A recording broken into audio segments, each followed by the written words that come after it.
মই বৰ্তমান উপস্থিত আছোঁ গোসাইগাঁও মহকুমাৰ আৰু BTC কচুগাঁও সমষ্টিৰ পশ্চিম গাৰ্ডেনপুৰ গাঁৱত। আৰু মোৰ সহযোগে দেখুৱাব যে গাঁওখনলৈ শেহতীয়াকৈ কেনেকুৱা ধৰণৰ ভাবুকি সৃষ্টি কৰিছে এখন নদীখন হ'ল গৰুফেলা নদী, যিখন নদীয়ে বিগত সময়ছোৱাত কেইবা কিলোমিটাৰ পূব দিশত আছিল কিন্তু ক্ৰমান্বয়ে পশ্চিমৰ দিশে গতি কৰিছে, যাৰ কাৰণে এইসকল কৃষক ৰাইজে মূৰে কপালে হাত দিব লগা হৈছে আৰু নিদ্ৰাহীন হৈ পৰিছে। কাৰণ প্ৰতিদিনে বিঘাই বিঘাই এই যি খেতি মাটি, যি জীৱন নিৰ্বাহ কৰাৰ যি পথ কৃষকসকলৰ, সেয়া কিন্তু নদীৰ বুকুত বিলীন হ'বলৈ ধৰিছে। কিন্তু এই খহনীয়া সৃষ্টি কৰা বা খহনীয়া ভাবুকি কঢ়িয়াই অনা এইখন নদীৰ খহনীয়া ৰোধৰ ক্ষেত্ৰত কিন্তু কোনো এখন চৰকাৰে জনপ্ৰতিনিধিয়ে আজিলৈকে গুৰুত্ব দিয়া পৰিলক্ষিত নহ'ল, যাৰ কাৰণে কৃষকসকলে এতিয়া অনিশ্চয়তাত কটাবলগীয়া হৈছে। আৰু মোৰ সৈতে কেইবাগৰাকী গাঁওখনৰ পশ্চিম গাৰ্ডেনপুৰ গাঁৱৰ কেইবাগৰাকী কৃষক আছে। আচলতে নদীখনে কেনেকুৱা ধৰণৰ সমস্যাৰ সৃষ্টি কৰিছে আৰু কিমান মাটি ইতিমধ্যে নদীৰ বুকুত বিলীন হ'ল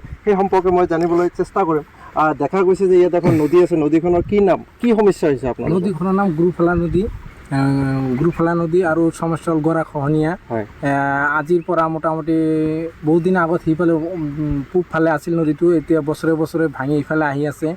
আমাৰ এই অঞ্চলৰ মানুহসকলে খেতি কৰি খায়, যেনেকৈ ভাঙি আছে এনেকৈ যদি ভাঙি থাকে আমিতো মানে না খাই মৰিব লগা যেন হ'ব। কাৰণ সকলোৱে খেতিয়ক মানুহ, কিবা ব্যৱসা বাণিজ্য নাই, সকলোৱে খেতি কৰি খায়। তো চৰকাৰৰ ওচৰত মোৰ এটা অনুৰোধ, এই মিডিয়াৰ মাধ্যমে চৰকাৰক আমি এটা অনুৰোধ জনাওঁ যাতে চৰকাৰ এইটো কিবা এটা সুব্যৱস্থা কৰে, যেতিয়া গৰাখহনীয়া এইটো ৰোধ কৰিবৰ কাৰণে কিবা যদি এটা অতি সোনকালে কিবা এটা যদি সুব্যৱস্থা কৰে তেনেহ'লে আমাৰ ৰাইজে অলপ সুখী হ'ব যেন। আৰু চৰকাৰক প্ৰতি বছৰে ভাঙিছে নেকি? হয়, প্ৰতি বছৰে ভাঙি আছে, কিন্তু যোৱাবাৰ আৰু এইবাৰ এইটো ভঙাৰ পৰিমাণটো অলপ বেছিয়ে, বিঘাই বিঘাই মাটি ভাঙি আছে। আপোনালোকে হয়তো চাব পাৰে কিমান মানুহে কিবা খেতি কৰিছে, কষ্ট কৰিছে, মৰাপাট কৰিছে, কিবা ধান গাড়িছে, সকলোৱে ভাঙি আছে। কিন্তু আমাৰ ৰাইজৰ ফালৰ পৰা আমি কি কৰিম, যোৱাবাৰ অলপ বাঁহৰে আমি কিবা প্ৰডাকশ্যন দিব বিচাৰিছিলোঁ, কিন্তু ইমান ডাঙৰ নদী বাঁহৰ প্ৰডাকশ্যন এইটো নাথাকে, এইটো গুচি যায়। আৰু আপুনি প্ৰমোদ বড়োক কি ক'ব? মই প্ৰমোদ বড়ো ছাৰক এটাই অনুৰোধ কৰিম যাতে আমাৰ এই ৱেষ্ট গাৰ্ডেনপুৰ যিটো গুৰুফেলা নদীৰ যিটো গৰাখহনীয়া, তাক যাতে অলপ মানে দেখে আৰু আমাৰ কিবা এটা সুব্যৱস্থা কৰে, তেনেহ'লে আমাৰ গাঁৱৰ ৰাইজ অলপ মানে ই হ'ব আৰু কি। হয়, এটা সময়ত যদি নদীখন আপোনাৰ ফালে আগুৱাই যায় কি হ'ব? আগুৱাই গ'লেতো আমাৰ বাৰী ঘৰ নাইকিয়া হৈ যাব, কাৰণ আমাৰতো আৰু বেলেগ কিবা ৰাস্তা নাই যে যাবলৈ, কিবা মাটি নাই যে আমি তাত যাম, আৰু আমাৰ গাঁওখন একদম নাইকিয়াই হৈ যাব।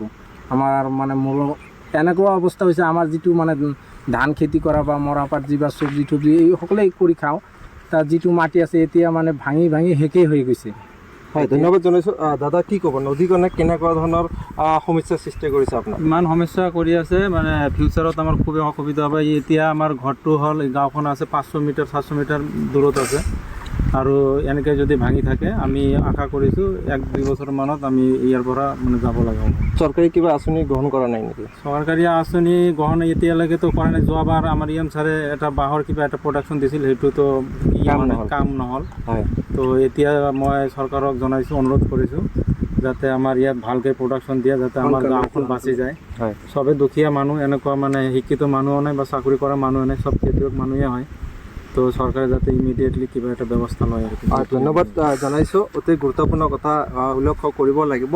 কিন্তু এই যি গুৰুফেলা নদীৰ যি তীব্ৰ খহনীয়া, কিন্তু খহনীয়া শেহতীয়াকৈ গাঁওখনলৈ এক ভাবুকি কঢ়িয়াই আনিছে, আৰু হয়তো কিছুদিনৰ মুহূৰ্ততে হয়তো গাঁওখন সম্পূৰ্ণৰূপে নদীৰ বুকুত বিলীন হ'ব। কিন্তু তাৰ পূৰ্বেও কিন্তু কোনো এজন জনপ্ৰতিনিধিয়ে অঞ্চলটো পৰিদৰ্শন নকৰিলে, যাৰ কাৰণে এইসকল খেতিয়কে শেহতীয়াকৈ এক ধন্যবাদ জনাইছোঁ।